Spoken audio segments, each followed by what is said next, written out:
नमस्कार शेतकरी बांधवांनो, नमस्कार। आज आपण एका महत्त्वाच्या आणि सगळ्यांच्या मनाला भिडणाऱ्या विषयावर बोलणार आहोत। नमो शेतकरी महासन्मान निधी योजनेचा 7वा हप्ता।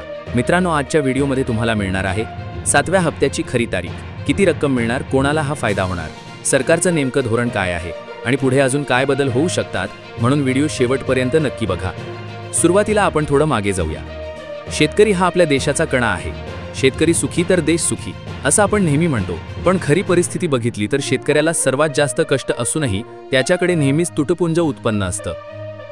हाच विचार करून केंद्र सरकारने सुरू केली प्रधानमंत्री किसान सन्मान निधी योजना, ज्यामध्ये शेतकऱ्याला दरवर्षी 6,000 रुपये थेट खात्यावर दिले जातात। मग राज्य सरकारने ही योजना आणखी प्रभावी करण्यासाठी एक पाऊल पुढे टाकलं आणि सुरू केली नमो शेतकरी महासन्मान निधी योजना, ज्यामध्ये शेतकऱ्याला अजून 6,000 रुपये राज्य सरकारकडून मिळतात, म्हणजे एकूण 12,000 रुपये शेतकऱ्याच्या खात्यात जमा होतात। आता प्रश्न येतो, 7वा हप्ता एवढा चर्चित का आहे? कारण शेतकरी मित्रांनो, गेल्या काही महिन्यांपासून शेतकरी या हप्त्याची वाट बघत होते।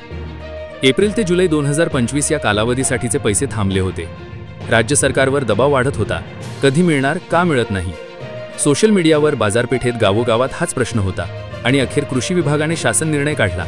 1932 कोटी 72 लाख रुपये या हप्त्यासाठी मंजूर झालेत। कृषी मंत्री दत्तात्रय भरणे यांनी सांगितलं, 7वा हप्ता मंगळवारी किंवा बुधवारी 100% खात्यात येणार आहे। आता इथे थोडं स्पष्ट बघूया। प्रत्येक शेतकऱ्याला दरवर्षी 12,000 रुपये मिळतात। हे पैसे तिमाही हप्त्यांमध्ये दिले जातात। 7वा हप्ता म्हणजे एप्रिल जुलै 2025 मधला भाग, म्हणजे शेतकऱ्यांच्या खात्यावर थेट 2,000 रुपये जमा होणार आहेत आणि ज्यांचं बँक खातं आधारशी लिंक आहे, KYC झालेली आहे, त्यांनाच पैसे मिळतील। मित्रांनो, या योजनेत सगळ्यांना पैसे मिळतात का? उत्तर आहे नाही।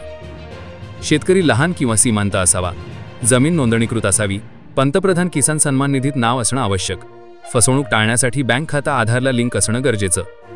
ज्यांनी अर्ज केला नाही किंवा KYC केली नाही त्यांना हप्ता मिळणार नाही।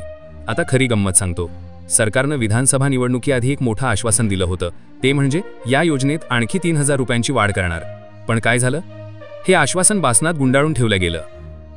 शेतकरी अजूनही वाट बघतोय, ही वाढीव रक्कम खरंच मिळणार की नाही? शेतकऱ्यांच्या मनात काय चाललंय तेही आपण समजून घ्यायला हवं।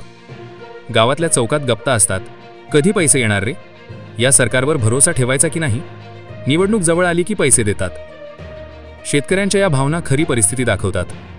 हप्ता म्हणजे फक्त 2,000 रुपये, पण गरीब शेतकऱ्यासाठी ती मोठी मदत आहे। या पैशातून कुणी खत घेतं, कुणी बी बियाणं घेतं, कुणी मुलांचं शिक्षण भागवतं। मित्रांनो, योजना म्हणजे फक्त आर्थिक मदत नाही, तर ती राजकारणाचा भाग आहे। केंद्र सरकार आणि राज्य सरकार दोन्ही या योजनेत श्रेय घेण्याचा प्रयत्न करतात। हे आमचं काम आहे? नाही, हे आम्ही सुरू केलं। निवडणुकीच्या आधी अशा घोषणा होतात, पण शेतकऱ्याला प्रश्न पडतो, तुमचं श्रेय घ्या, पण आम्हाला वेळेवर मदत द्या। ग्रीन सर्कल डॉट हप्ता न मिळालेल्यांचं काय? आता काही जण विचारतील, माझ्या खात्यात पैसे आले नाहीत, मी काय करू? त्यासाठी जवळच्या कृषी कार्यालयात संपर्क करा, बँकेमध्ये KYC तपासा, आधारशी लिंक झालंय का ते बघा, महाडीबीटी पोर्टलवर लॉग इन करून स्टेटस तपासा। शेतकरी मित्रांनो, पुढे अजून 2 गोष्टी होऊ शकतात। 3,000 रुपयांची वाढ खरंच लागू होईल का?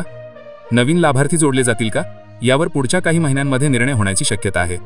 तर मित्रांनो, आज आपण सविस्तर बघितलं नमो शेतकरी महासन्मान निधी योजना, 7व्या हप्त्याची तारीख, रक्कम, पात्रता, सरकारचं धोरण, शेतकऱ्यांच्या भावना आणि राजकारण। आता खात्रीने सांगतो, 7वा हप्ता तुमच्या खात्यात 15 तारखेपर्यंत 100% जमा होणार आहे। तुम्हाला हा व्हिडिओ उपयुक्त वाटला असेल तर लाईक, शेअर आणि सबस्क्राईब करा। पुढच्या व्हिडिओत अजून ताज्या अपडेटसह। धन्यवाद। जय जवान, जय किसान।